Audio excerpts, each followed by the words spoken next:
আপনি পৃথিবীর সব থেকে ভালো মানুষ।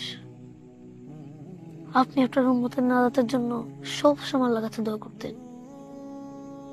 এমনকি আপনি আপনার মৃত্যুর সময় আমাদের জন্য চিন্তিত ছিলেন। তাই আপনাকে দেখার জন্য আমাদের ব্যাকুল হয়ে আছে ইয়া রাসূলুল্লাহ। হে প্রিয় রাসূল, আপনি আমার মতো ছোটদের অনেক আদর করতেন, এতিমদের মাথায় হাত বুলিয়ে দিতেন।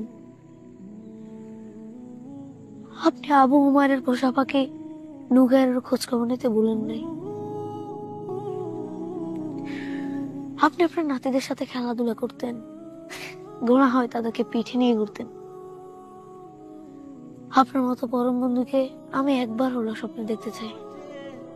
আপনি কি আমার স্বপ্নে দেখা দিবেন ইয়া রাসূলুল্লাহ সাল্লাল্লাহু আলাইহি ওয়াসাল্লাম? আকাঙ্ক্ষাতে